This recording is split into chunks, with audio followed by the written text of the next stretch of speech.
నేటికి మాయమయ్యే నిన్నటి బాధలంతా నేటికి మాయమయ్యే నెమ్మది ఉదయించే అది శాశ్వతమైనదయా నెమ్మది ఉదయించే అది శాశ్వతమైనదయా కోటి కోటి స్తోత్రం తండ్రి కోటి కోటి స్తోత్రం తండ్రి కోటి కోటి స్తోత్రం తండ్రి కోటి కోటి స్తోత్రం తండ్రి స్తోత్ర బలి స్తోత్ర బలి మంచి దేవా నీకేనయ్యా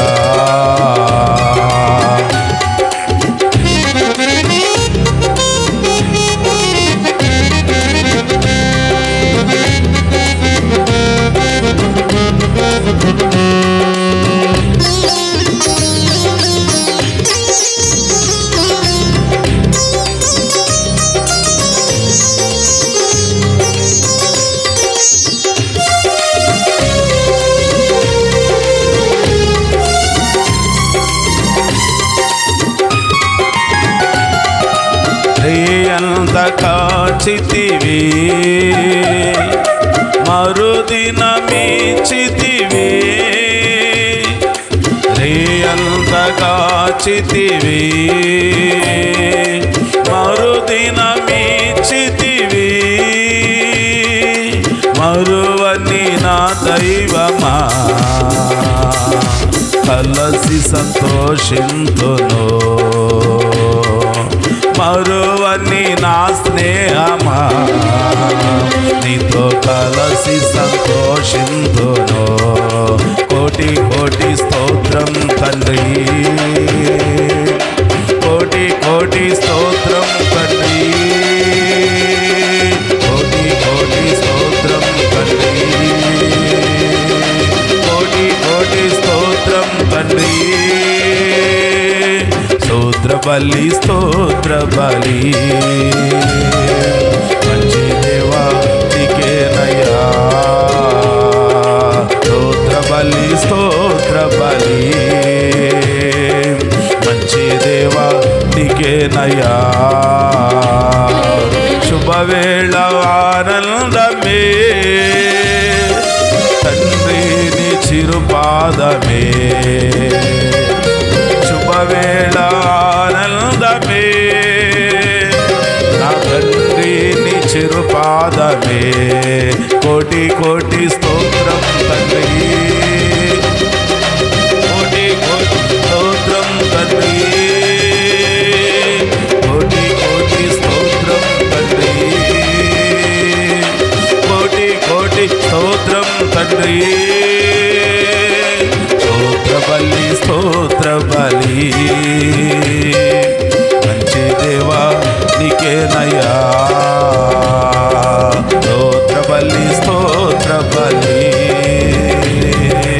మంచి దేవా నీకేనయ్యా స్తోత్ర బలి స్తోత్ర బలి మంచి దేవా నీకేనయ్యా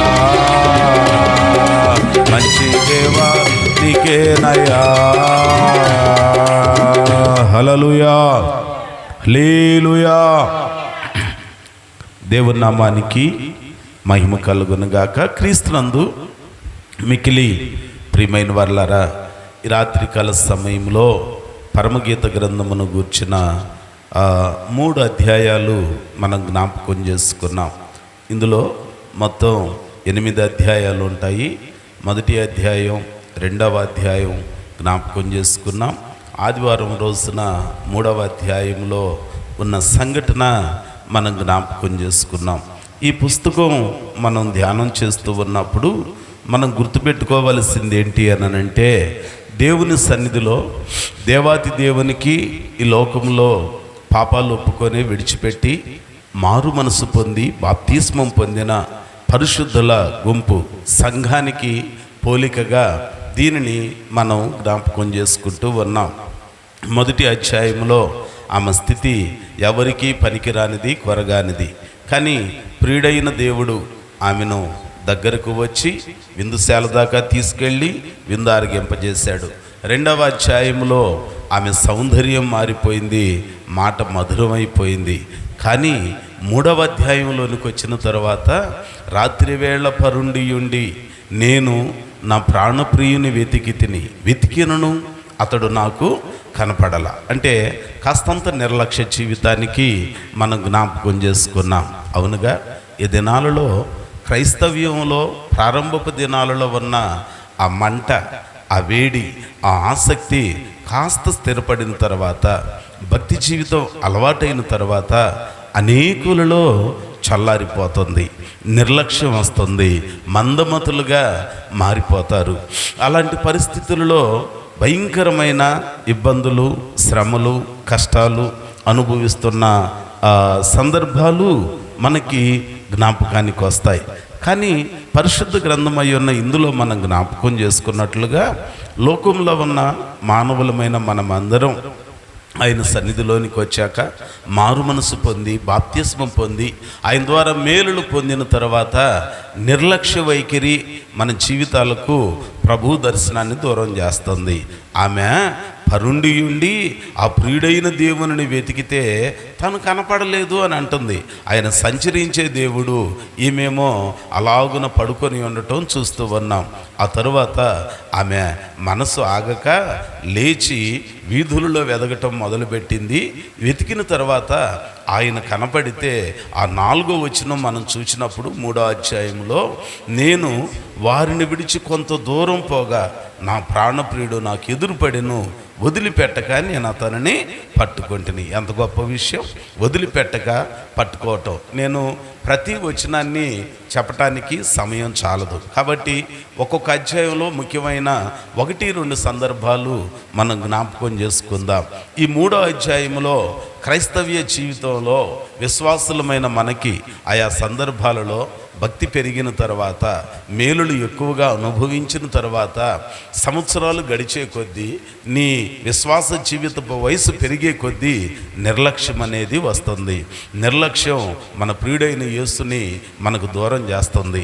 నిర్లక్ష్యం మన ప్రియుడైన యేసుని ప్రత్యక్షత మనకు దొరకకుండా చేస్తుంది. అంచేత ఈ రాత్రి ఈ మాటలు వింటున్న మనలో ఎవరైనా ఒకప్పుడు భక్తి జీవితాన్ని బాగా కొనసాగించి ఈ మధ్యకాలంలో ఏం వెళతాంలే ప్రార్థనకి, వెళ్ళకపోయినా ఒక వారమేగా, ఏం ప్రార్థన చేయకపోయినా ఒక రోజేగా, ఈ ఒక్క రోజేగా వాక్యం చదవండి అనే నిర్లక్ష్య వైఖరి మనల్ని దేవుని ప్రత్యక్షతకి ఎడమ చేస్తుంది.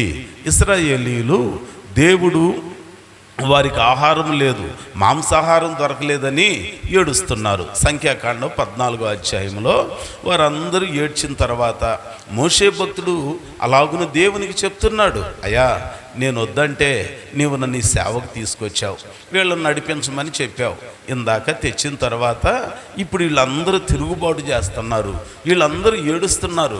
ఏంటి మోషే, ఎందుకు ఏడుస్తున్నారు అనంటే, ఇదిగో మాంసము తిని ఎంతకాలం అవుతుందని ఏడుస్తున్నారయ్యా అన్నాడంట. సరే, నేను వాళ్ళకి మాంసాహారమును రేపటికి ఏర్పాటు చేస్తా అని మాంసాహారం ఇస్తే వాళ్ళ నిర్లక్ష్య వైఖరి ఏంటో తెలుసా? ఇచ్చిన దేవునికి కృతజ్ఞతలు చెప్పల, మేలు చేసిన దేవుని మదిలో కూడా తలంచుకోకుండా వారందరూ ఆరి నాసికారంధ్రములలో నుంచి మాంసము బయటికి వచ్చినంతగా తిన్నారు, కానీ ఇచ్చిన దేవుని నిర్లక్ష్యం చేశారు. తత్ఫలితంగా అక్కడ అనేక వేల మంది రాలిపోయినట్లుగా చూచాం. కారణం ఏంటనంటే ఇశ్రాయేలీయులు మేలు చేసిన దేవుని నిర్లక్ష్యం చేయటం. దైవ జనాంగమా, ఈ రాత్రి మన జీవితంలో నిర్లక్ష్య వైఖరి ఏమైనా ఉన్నదా? ఉంటే దానిని మనం విడిచిపెట్టాలి. నిర్లక్ష్యం మన జీవితాలకి భయంకరమైన ఇబ్బందులను తీసుకొచ్చి పెడుతుంది. నిర్లక్ష్యం అనేది మనలో ఉండటానికి వీల్లేదు. అనేకులు హతులైపోతే ఆ స్థలానికి కిబ్రోతు హత్తావా అని పేరు పెట్టినట్లుగా మనం చూస్తూ ఉన్నాం. అంచేత మరి రాత్రికాల సమయంలో ప్రభు పిల్లలమైన మనం మన జీవితాలలో భక్తి జీవితాన్ని అవలంబిస్తున్న మనం ఎక్కడన్నా నిర్లక్ష్య వైఖరి చూపించావా? ఇదివరకటి ఆసక్తి ఏమన్నా తరిగిపోయిందా? ఇదివరకు ఉన్న భక్తి జీవితంలో కాస్త వెనుకడుగేసి వెనుకపాటులో ఉన్నావా? సరి చేసుకుందాం. ఇదిగో ఇదే మిక్కిలి అనుకూలమైన సమయం, నేడే రక్షణ దినం కాబట్టి సరి చేసుకోవాలి. ఇక 4వ అధ్యాయంలోనికి వచ్చిన తర్వాత ఆ 3వ అధ్యాయంలో ఆ సంఘం అనే తల్లి ప్రియురాలు నిర్లక్ష్యాన్ని విడిచిపెట్టి నా ప్రియుడు నాకు ఎదురు పడగా నేను అతనిని గట్టిగా పట్టుకొంటిని. ఇక విడిచిపెట్టలా, ఆయనను గట్టిగా పట్టుకున్నది, వదిలిపెట్టక నేను అతనిని పట్టుకొంటిని. ఎంత గొప్ప విషయం! మరి రాత్రి మన జీవితాలలో మనం ఒకవేళ ప్రభువుని విడిచిన అనుభవాలో, ప్రార్థనను మరిచిన అనుభవాలో, మేలు చేసిన దేవుని విడిచిన అనుభవాలు ఏవైనా ఉంటే ఇంకెంతకాలం నిర్లక్ష్యంతో ఉందాం? ఇంకెంతకాలం మేలు పొందుకొని మేలు చేసిన దేవుని విడిచిపెట్టి మన ఇష్టానుసారంగా ఉందాం? ఆలోచన చేసుకుందాం. లేచి మన ప్రభువుతో సహవాసం ఏర్పాటు చేసుకుందాం. ఆ తరువాత 4వ అధ్యాయం జ్ఞాపకం చేసుకుంటే 4వ అధ్యాయంలో మొదటి వచనంలో ఆయన మాట్లాడుతూ అంటున్నాడంట, నా ప్రియురాలా నీవు సుందరివి, నీవు సుందరివి, నీ ముసుగు గుండా నీ కన్నులు గువ్వ కన్నుల వలె కనబడుచున్నవి. ఎంత మంచి మాట! గువ్వతో పోల్చాడండి. నా ప్రియురాలా నీవు సుందరివి, నీవు సుందరివి. ఎంత మంచి మాట!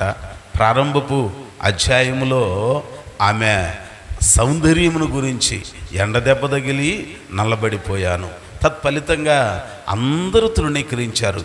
కానీ సంఘంలోనికి వచ్చాక ఆ విందుశాలలో ఉన్న తర్వాత ప్రియుడైన యేసుతో ఆ సహవాసం ఉన్నదే వాక్యం వింటూ, వాక్యం చదువుతూ, ప్రార్థన చేస్తూ, ప్రార్థనలో ఏకీభవిస్తూ, దేవుని సన్నిధిలోనికి వస్తూ పోతూ, దేవుని పరిశుద్ధుల గుంపులో ఉన్న అనుభవాలు ఉన్నాయి చూచారా?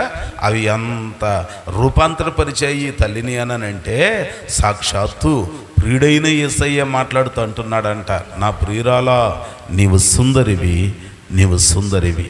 ఇదిగో నీ ముసుగు గుండా నీ కన్నులు గువ్వ కన్నుల వలె ఉన్నాయి. సంఘం అనే మనకి ముసుగు దేనికి గుర్తు అనంటే మన ప్రియుడైన దేవునిని గణపరచటానికి. అందుకనే అంటాడు, స్త్రీలారా మీరు ముసుగు వేసుకోవటం మానుకోవద్దు. ఎందుకు? గౌరవప్రదం. ఈ మధ్యకాలంలో ముసుగనే తీసి పక్కన పడేస్తున్నాం. మరి మనం గౌరవిస్తున్నామో అగౌరవపరుస్తున్నాం. ఇంకొంతమంది ముసుగేసుకుంటారు కానీ దేవుడన్నా, భర్త అన్నా, లేకపోతే పెద్దలన్నా గౌరవం అనేది అదేమన్నానంటే నాకు బాగా తెలుసు వాక్యం. కానీ క్రైస్తవ్యంలో దేవుని పిల్లలకు ఉండాల్సింది తనను తాను తగ్గించుకున్నవాడు హెచ్చింపబడును. ఆ విధేయత కావాలి, విధేయత కావాలి. దేవుని సన్నిధిలో ఓ చక్కని అనుభవాలు, విధేయతను గురించిన భక్తుల జీవితాలు చాలా ఉన్నాయి. దావీదును సౌలు పంపిన చోటికెల్లా వెళ్ళి సుబుద్ధి కలిగి పని చేసుకుంటా వచ్చాడు. దావీదు అందరికీ అనుకూలుడయ్యాడు. కాబట్టి రాత్రి మనం ఎట్లాగుంటున్నాం? నీకు నచ్చితే అనుకూలం, లేకపోతే ప్రతికూలమా? నువ్వు సంఘమా? నువ్వు దేవుని బిడ్డవా? మనం దేవుని బిడ్డలం అయితే మనకు ఉండాల్సింది విధేయత. దేవునికి లోబడాలి, దేవుని మాటకు లోబడాలి, దేవుని చిత్తానికి లోబడాలి. ఆ తరువాత అంటున్నాడు, నీ కన్నులు గువ్వ కన్నుల వలె కనబడుచున్నవి. అంటే గువ్వ లేకపోతే పావురం. మన చూపులు ఎట్లాగనే ఉండాలి అనంటే ఆ గువ్వ కన్నులు చూచినప్పుడు బహుదీనంగా సాధువైన మృదువైన చూపులు కనపడతా ఉంటాయి. ఆ చూపులలో పెళుసుదనం ఉండదు, ఆ చూపులలో కర్కశం కనపడదు. కానీ మనం చూస్తూ ఉంటాం అప్పుడప్పుడు. ఈ మాటలు వినేటప్పుడు ఎవరి చూపులు ఎట్లుంటాయో మనకు అర్థం అవుతానే ఉంటుంది. అంటే అవి ఎంచటానికని కాదు, ఈ మీకే కాదు, ఇంకొకళ్ళకి కాదు, మనందరికీ, మీకు, నాకు, యావత్ ప్రపంచంలో ఉన్న క్రైస్తవాళ్ళందరికీ ఈ మాటలు. మన చూపులు పావురము వలె, గువ్వ కన్నుల వలె ఉండాలి. ఈ రాత్రి నీ కన్నులు, నీ చూపులు ఎట్లాగున్నాయి? దేవుని వాక్యంలో మొదటి అధ్యాయంలో కూడా 15వ వచనంలో అంటాడు, పరమగీతంలోనే, ఇదిగో గువ్వ కన్నులు. ఆ ప్రియురాలు సంఘం అనే తల్లి యొక్క కన్నులు గువ్వ కన్నులు. అంటే చూపు పవిత్రమైనదిగా ఉండాలి. ఓ సందర్భంలోనండి నోబహు దినాలలో జలప్రళయం వచ్చింది. అన్ని దినాలు ప్రచండమైన వర్షం కురిసి నీళ్లు నిలిచిపోతే ఆ నిలిచిపోయిన నీళ్ళ దగ్గర చాలా కాలం ఉన్న తర్వాత ఎక్కడన్నా ఆరిన నేల కనపడుతుందేమో, ఆరిపోయిన నేల కనపడుతుందేమో అని చెప్పి ఓడ పై కిటికీలో నుండి ఒక కాకిని పంపించాడు బయటికి. ఆ కాకి పత్తా లేకుండా మాయమైపోయింది. ఈ వరదలకి, ఈ తుఫానుకి, ఈ భీకరమైన ప్రచండ వర్షానికి పై జలాలు క్రింద జలాలు ఏకమైనప్పుడు సకల జీవకోటి చనిపోయిందిగా. పక్షులు చనిపోయాయి, పశువులు చనిపోయాయి, అనేక జనాంగాలు అందరూ కూడా చనిపోయారు. ఇప్పుడు ఆ కాకి వెళ్ళిపోయి ఆ కళేబరాల మీద వాలి దాని ఆనందంలో అది ఉన్నది, కానీ పంపించిన నోవాహు గారికి తిరిగి సమాధానం చెప్పలా. అయితే ఆ తరువాత ఒక నల్ల పావురాన్ని ఆయన బయటికి పంపించాడు. ఆదికాండం 8వ అధ్యాయంలో మనకి 6వ వచనం నుండి 12వ వచనం వరకు చదువుకుంటే ఆ సంఘటన ఉంటుంది. పావురం నల్లదే, కానీ దాని విధేయత, దాని మనస్సు, దాని చూపు ఎంత పవిత్రమైంది, ఎంత తెల్లనిది. కనుక ఈ రాత్రి మనం దేవుని సన్నిధిలో గువ్వ కన్నులు అని పోల్చిన సంఘానికున్న ఆ ప్రియురాలుకున్న లక్షణాలు మనం అలవర్చుకోవాలి. అంటే మన చూపు పవిత్రమైనదిగా ఉండాలి. ఆ పావురం కాలు మోపటానికి కూడా పవిత్రమైన స్థలం దొరకక ఎక్కడ నిలవక మళ్ళీ ఆ ఓడ కిటికీ దగ్గరికే వచ్చింది. నువ్వెక్కడ ఉంటున్నావు? రక్షించి నీకోసం మేలు చేసి నీకోసం ఉపయోగపడి నీ ఎదుగుదల, నీ భవిష్యత్తు, నీ క్షేమం, నీ గండాలు గుండాల నుంచి తప్పించబడిన ఆ రక్షణనే, ఆ క్షేమమనే, సంఘమనే ఓడలో నుండి బయటికి వెళ్ళి మళ్ళీ అక్కడ కనపడకుండా ఉంటే మనం ఏ పరిస్థితులలో ఉన్నామో ఒకసారి పరిశీలన చేసుకోవాలి. ఆ పావురమాట మళ్ళీ అక్కడికి వస్తే ఆయన చేయి చాచి దానిని తీసుకొని 8 దినాలైన తర్వాత మళ్ళీ పంపించితే త్రుంచబడిన ఒలీవ చెట్టు యొక్క ఆకులను తీసుకొని, అంటే ఒక సూచన, సంఘంలోనికి వచ్చాక నీవు నేను పావురమునకు వలె ఉండాలి. గువ్వలకు వలె, గువ్వలు వేకునే లేచి దుఃఖరావం చేసినట్లుగా మనం కూడా దేవుని సన్నిధిలో దుఃఖరావం చేస్తూ నశించుచున్న వారి కొరకు ప్రార్థన చేసేవారిగా ఉండాలి. గువ్వలు పరిశుద్ధమైన స్థలాలను ఇష్టపడినట్లుగా మనం దేవుని సన్నిధిని ఇష్టపడాలి. గువ్వలు ఆ ఓడలోనికి ఆనవాలు తీసుకొచ్చినట్లుగా దేవుని సన్నిధిలోనికి మనం శుభకరమైన ఆనవాలుతో వచ్చేవారిగా ఉండాలి. ఈ రాత్రి మన జీవితాలు ఎట్లాగునుంటున్నాయి, మన బ్రతుకులు ఎట్లాగునుంటున్నాయి. అంతేకాదు గువ్వ కన్నులు, గువ్వల చూపు ఎలాంటిది అనంటే పవిత్రమైంది. మన చూపు కూడా ఎటుండాలి అనంటే ఈ లోకంలో ఉన్న పరిస్థితుల వైపు కాకుండా దేవుని వైపు చూసేవారిగా ఉండాలి. అందుకనే దేవుని వాక్యంలో 34వ కీర్తన 5వ వచనంలో మనం జ్ఞాపకం చేసుకుంటే, ఎందరు ఆయన వైపు చూస్తారో వారందరికీ వెలుగు కలుగును, వెలుగు కలుగును.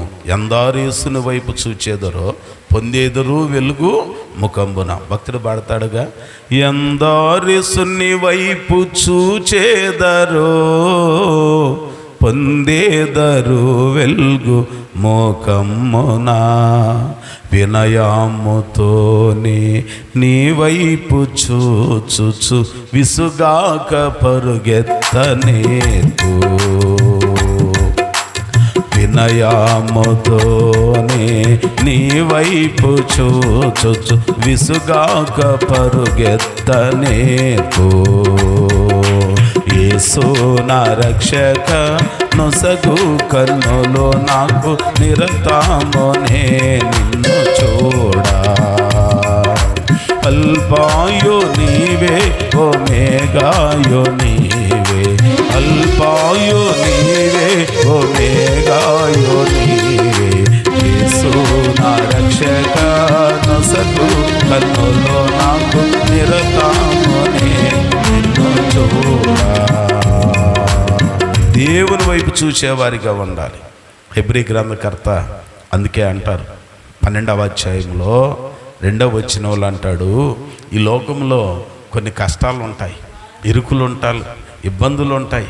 అయితే మనం చేయాల్సిన పని ఏంటనంటే ఈ ఆధ్యాత్మిక యాత్ర, ఈ భక్తి యాత్ర, ఈ పరిశుద్ధమైన జీవితం జీవించాలని తీర్మానించుకొని బాప్తిస్మం ద్వారా సంఘంలోనికి వచ్చావే, ఈ పవిత్రమైన యాత్రలో భారం అనిపించిద్ది, కష్టం అనిపించిద్ది, ఇరుకు ఇబ్బంది అనిపించిద్ది. అయితే యేసు వైపు చూస్తూ ముందుకు సాగితే ఆయన మనల్ని నడిపిస్తాడంట. అంచేత మన చూపు దేవుని వైపు ఉండాలి, మన చూపు పవిత్రమైనదిగా ఉండాలి, మన చూపు స్థిరత్వం కలిగిందిగా ఉండాలి. ఆ తర్వాత ఆయన మాట్లాడుతూ అంటాడు, ఆ పరమగీతం గ్రంథంలోనే 4వ అధ్యాయంలో 2వ వచనంలో అంటాడు, నీ పలువరస కత్తెర వేయబడినవి, నీ పలువరస కత్తెర వేయబడినవి, కడుగబడి అప్పుడే పైకొచ్చినవియు అయ్యన్న జోడు జోడు పిల్లలు కలిగి ఒకదానినైనను పోగొట్టుకొనక సుఖముగానున్న గొర్రెల కుదుపులను పోలియున్నది అని. ఇదిగో నీ నోరు సుందరము, నీ నోరు సుందరం, నీ నోరు, నీ పలువరస కత్తెర వేయబడినట్లుగా. అంటే ఎంత ఖచ్చితమైన మాట! మన పలువరస, మన నోట నుండి ఏది వచ్చినా కూడా మన నోట నుండి వచ్చే ప్రతి మాట మధురమైనదిగా, క్రీస్తు యేసునకు చెందినదిగా ఉండాలి, క్రీస్తు మార్గాన్ని మనం అనుసరించేవారిగా ఉండాలి అని ఇక ఈ విధంగా చెప్తూ దేవుని సన్నిధిలో మనం జ్ఞాపకం చేసుకుంటే 7వ వచనం 4వ అధ్యాయం పరమగీతము 7వ వచనంలో అంటున్నాడు, నా ప్రియురాలా నీవు అధిక సుందరివి. ఇందాకేమో సుందరివి అన్నాడు, ఇప్పుడేమో అధిక సుందరివి. అంత ఆధిక్యతను పొందుకోవటానికి గల కారణం ఆమె చూపులు, 2వది ఆమె మాటలు, 3వది ఆమె నోరు ఎంత సుందరమైందో జ్ఞాపకం చేస్తున్నాడు. ఒకదాని వెంట ఒకటి ప్రమోషన్ లాగా సంఘం అనే తల్లి ఎంత మంచిగా తన యొక్క ఆశీర్వాదాలు ఎలాగున ఒడిలో పోసుకుంటుందో చూడండి. నా ప్రియురాలా నీవు అధిక సుందరివి, నీ యందు కళంకమేమియో. ఈ రాత్రి మన జీవితాలు ఎట్లాగునున్నాయి? ఎఫెసీ సంఘానికి ఉత్తరం రాస్తూ పౌలు భక్తుడు కూడా అదే గుర్తు చేస్తాడు, అది మచ్చయైనను మడతయైనను కళంకమైనను లేనిదిగా ఉండాలి. కొరింథీ సంఘానికి కూడా పౌలు గారు ఉత్తరం రాస్తూ చెప్తాడు, మనము నిర్దోషమైన వారిగా ఆయన ఎదుట నిలవబట్టడానికి సిద్ధపాటు కలిగిన వారిగా ఉండాలి. ఒకవేళ ఈ క్షణాన ఈ రాత్రి ప్రభువు మనల్ని పిలిస్తే లేదా రాకడనేది వస్తే ఎత్తబడతామనే ఒక స్వీయ నమ్మకం నీకుగా, నీ మీద నీకుగా ఒక నమ్మకం ఉన్నదా? ఇతరులు చెప్పటం కాదండి, మన మట్టుకు మనకి మనది దేవునికి బాగా తెలుసు. కనుక దేవుని సన్నిధిలో కళంకమేమీ లేని వారిగా ఉండాలి. దావీదు దేవుని సన్నిధిలోనికి వెళ్ళి, దేవా నా యందు శుద్ధ హృదయం కలుగు చేయమని కడిగి వేసుకున్నాడు. అలాగనే మనషే గర్వించి కళంకపడ్డాడు, కానీ అతడు శ్రమలో ఉన్నప్పుడు యెహోవాను బ్రతిమాలుకున్నాడు. అలాగనే దేవుని వాక్యం మనం జ్ఞాపకం చేసుకుంటే, యెజబేలు భర్తను గురించి జ్ఞాపకం చేసుకుంటే, రాజ్యం ఏలాల్సిన ఆయన తన భార్యకి పెత్తనం ఇచ్చి చివరికి భయంకరమైన శాపానికి గురి అయితే, ఆహాబు తర్వాత పశ్చాత్తప్తుడై తన వస్త్రములను చింపుకొని గొనిపట్టు కట్టుకొని దేవుని ఎదుట వ్యాకుల పడ్డట్టుగా చూస్తూ ఉన్నాం. ఇదిగో ఈ కృపాకాలంలోనే మనం కూడా ప్రియుడైన యేసుకి ఇష్టమైన వారిగా ఉండాలి అనంటే, కళంకమేమీ లేని వారిగా ఉండాలనంటే, మనల్ని మనం అనుదినము ఆయన రక్తముతో కడుగుకుంటూ మనల్ని మనం క్రీస్తుకు దగ్గర చేసుకునే వారిగా ఉండాలి. చివరికి 9వ వచనంలోనికి వచ్చేసరికి అంటున్నాడు, నా సహోదరి ప్రాణేశ్వరి నీవు నా హృదయమును. ఎంత మంచి ప్రమోషన్ చూడండి, ఒక్కొక్కటి. నీవు సుందరివి అన్నాడు, తరువాత నా ప్రియురాల అధిక సుందరివి నీవు అని అన్నాడు. కారణం నీ యందు కళంకమేమీ లేదు. కానీ 9వ వచనంలోనికి వచ్చేసరికి నా సహోదరి నా సహోదరి, నేను మీకు ఎప్పుడు చెప్తా, ఈ పరమగీతం చదివేటప్పుడు తుచ్చమైన ప్రియుడు ప్రియురాలు ఆలోచనలు పెట్టుకుంటే పరలోక రాజ్యం సంగతి కాదు, ముందు నీ జీవితమే పతనం అయిపోద్ది దేవుని సన్నిధిలో. అందుకనే ఇప్పుడు ఆయన 9వ వచనంలోనికి వచ్చేసరికి అంటున్నాడు, నా సహోదరి, నా ప్రాణేశ్వరి. చూసారా, సహోదరి, సహ ఉదరము, ఒకే కడుపులో నుంచి వచ్చిన వాళ్ళు, ఒకే కడుపులో నుంచి వచ్చిన వాళ్ళు అన్నదమ్ములు, అక్క చెల్లెళ్ళు, అన్న చెల్లెళ్ళు ఇలాగునుంటారు. ఎంత గొప్ప ప్రణాళిక! దేవుడు ఎంత గొప్ప ఆధిక్యతని సంఘానికి అంచెలంచెలుగా ఇస్తూ వచ్చాడండి. నా ప్రాణేశ్వరి, నా సహోదరి అని అంటున్నాడు. నా హృదయాన్ని నీవు వశపరుచుకున్నావు. చాలామంది చాలా వాటిని వశపరుచుకుంటారు. డబ్బు వశమైపోద్ది, మెడల మిద్దెలు వశమైపోతాయి, కొంతమంది ఆస్తుపాస్తులకు వశమవుతారు. ఈ మధ్యకాలంలో అందచందాలకు వశమయ్యి అద్దం ముందు కూర్చొని అద్దానికి వశమయ్యే వాళ్ళం కూడా ఉన్నాం. కానీ క్రైస్తవ్యంలోనికి వచ్చాక మనం ఎవరిని వశం చేసుకోవాలి?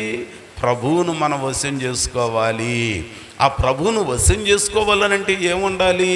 గువ్వ కన్నులు ఉండాలి, నీ నోరు సుందరముగా ఉండాలి, అంతేకాదు కళంకమేమీ లేని వారిగా ఉండాలి. ఇదిగో నీ చూపులు ఉన్నాయే, నీ చూపులలో ఆయనకి ఇష్టమైన చూపుగలు. ఒక్క చూపుతో నా హృదయమును, చాలా చూపులు ఉంటాయి. దావీదును జనులందరూ గొల్యాతును చంపగానే దావీదును చూచి సౌలుకు వేల కొలది, దావీదుకి నాట నుండి సౌలు విషపు చూపు చూడటం మొదలుపెట్టాడు. సియోను పర్వతం తట్టు చుట్టూ ఉన్న కొండలారా మీరేల వార చూపులు చూచాలి. విషపు చూపు ఉన్నది, కుయుక్తితో చూసే చూపు ఉన్నది, ద్వేషంతో చూసే చూపు ఉన్నది, ఇన్ని చూపులు ఉన్నాయి. ఇక అవన్నీ కాదు, కానీ ఒక్క చూపుతో నన్ను వశపరుచుకున్నావు. ఏంటది అనంటే, నీ హారములలో ఒకదాని చేత నన్ను వశపరుచుకున్నావు. దయను సత్యమును విడిచిపెట్టక వాటిని నీ కంఠభూషణముగా, నీ మెడలో నెక్లెస్ లాగా, ఆ మెడకి తాడేసి కట్టే హారంలాగా ఉంచుకో.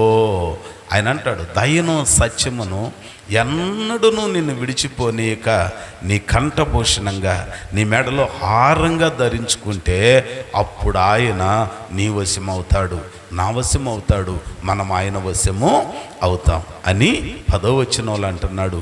సహోదరి, ప్రాణేశ్వరి, నీ ప్రేమ ఎంత మధురం, నీ ప్రేమ ఎంత, నీవు పూసుకొను పరిమళ తైలపు వాసన సకల గంధవర్గముల కన్నా సంతోషకరం. మన సాక్ష్య జీవితం, దేవుని కోసం మనం బ్రతికే ఆ బ్రతుకు అనేకులు ఘనంగా సాక్ష్యం ఇచ్చేటట్లుగా చూసుకోవాలట. అంచేత ఈ రాత్రి నా మాటలు ముగిస్తున్నాను. 4వ అధ్యాయంలో సంక్షిప్తంగా జస్ట్ అవుట్లైన్స్ లాగా ముఖ్యమైన మాటలు వాక్యం వెంబడి వాక్యం ధ్యానించుకుంటే సమయం ఎక్కువ అవుతుంది. దాదాపు మనకు అవసరమైన మాటల్లాగా దేవుడు నా మదిలో ఉంచినవి మీకు జ్ఞాపకం చేస్తున్నాను. ఈ 4వ అధ్యాయం అంతా ఆ ప్రియురాలు సుందరి అని, తర్వాత అధిక సుందరి అని, తర్వాత ప్రాణేశ్వరి నా సహోదరి అని దేవుడు చెప్పి నన్ను నీ వశం చేసుకున్నావు కదా సంగమా అని అంటున్నాడు. దేవుడు మన వశమైతే దేవునివన్నీ మనవే అవుతాయి. ఇప్పుడు ఆయన మన వశం కావాలి అని అంటే 4వ అధ్యాయంలో చెప్పినట్లుగా మనకి పవిత్రమైన చూపులు కలిగిన గువ్వ కన్నులు, పావురము వలె మనం ఉండాలి. మన మాటలు సుందరమైనవిగా, ఇదిగో పలువరస కత్తెర వేయబడినట్లుగా, ఎగుడు దిగుడుగా నీ పళ్ళు ఉండటానికి లేదు. అంటే ఏది పడితే అది నీ నోటితో కొరికి, అవ్వమ్మ కొరికింది అగసాట్లు పాలయ్యా. మనం అట్లాగను కాదట. నీ పలువరస ఉన్నదే అది కత్తెర వేయబడినట్లుగా, నీ మాట అవునంటే అవును, కాదంటే కాదు, మించి రావటానికి వీల్లేదు. మనిషి దగ్గర ఒక మాట, నీ దగ్గర నీ మాట నువ్వు దాటిన తర్వాత ఇంకొక మాట మాట్లాడితే నీ పలువరస కత్తెర వేయబడలా, ఇంకా ఎగుడు దిగుడుగానే ఉన్నాయి, హెచ్చు తగ్గులుగానే ఉన్నాయి. పన్ను మీద పన్ను వచ్చి ఉన్నది, ఒక పన్ను లోపలికి, ఒక పన్ను బయటికి ఉన్నది. అలాగుంటే మనం దేవుని మన వశం చేసుకోలేము. సరి చేసుకోవాలి. ఆయనకిష్టులుగా మన జీవితాలని మలుచుకుందాం. ఆయన రాజ్యానికి వారసులం అవటానికి 4వ అధ్యాయంలో ముఖ్యమైన విషయాలు మదిలో ఉంచుకుందాం. దేవుడి మాటలో మన వినికిడిలో ఫలింపచేయునుగాక. ప్రార్థన చేసుకుందాం, తలలు వంచుదాం. ఈ రాత్రి విన్న వాక్యమును బట్టి ప్రభు సన్నిధిలో ఓ చిన్న ప్రార్థన. దేవాతి దేవుని పాదాల దగ్గరికి చేరిన నీవు నేను హృదయపూర్వకంగా ఓ చిన్న ప్రార్థన చేసుకుందాం. దేవా, 4వ అధ్యాయంలో సంఘమనే ప్రియురాలును గూర్చి నీవు పలికిన మాటలు నేను ఆలకించానయ్యా. అయ్యా, నన్ను కూడా నీకు ఇష్టంగా మార్చయ్యా. నీ చిత్తానుసారంగా బ్రతుకును దయచేయ్యా. ప్రభువుని వేడుకుందామా? ప్రభువుని అడుగుదామా? ఓ చిన్న ప్రార్థన చేసుకుందామా? దయగలిగిన దేవుడుగా, నమ్మదగిన దేవుడుగా అయినా ఈ రాత్రి ఆయన పాద సన్నిధిలోనికి చేరిన మనం హృదయపూర్వకంగా ప్రభువుని వేడుకుందాం.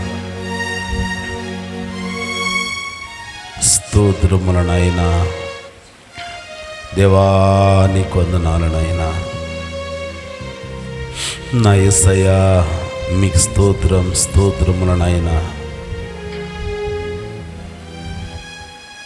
యేసు రాజా, నీ ముఖము మనోహరము, నీ స్వరము మాధుర్యము,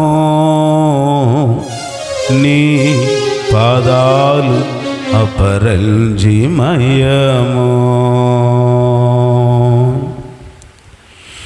యేసయ్యా నా ప్రాణ ప్రియుడా,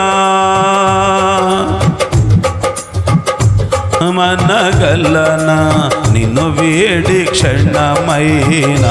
యేసయ్యా నా ప్రాణ ప్రియుడా, మనగలన నిన్ను వేడి క్షణమైన. నీ ముఖము మనోహరము, నీ స్వరము మాధుర్యము, నీ పాదాలు అపరంజిమయము.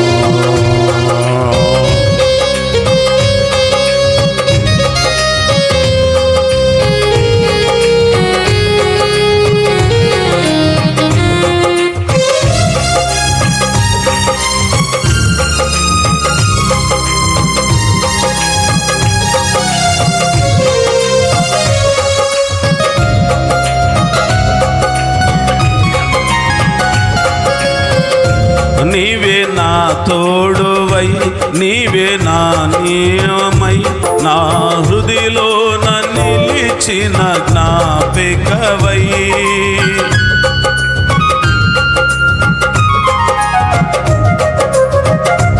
నీవే నా తోడువై, నీవే నా జీవమై, నా హృదయలో నిలిచిన జ్ఞాపికవై. అణు అణువున నీ కృప నిక్షిప్తమై, నన్ను ఎల్లడు వీడని అనుబంధమై.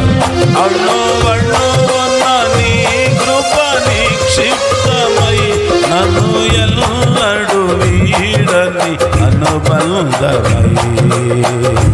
యేసయ్యా నా ప్రాణ ప్రియుడా, మనగలన నిన్ను వేడి క్షణమైన. యేసయ్యా నా ప్రాణ ప్రియుడా, మనగలన నిన్ను వేడి క్షణమైన. నీ ముఖము మనోహరము, నీ స్వరము మాధుర్యము, నీ పాదాలు అపరంజిమయము. నీ ముఖము మనోహరము, నీ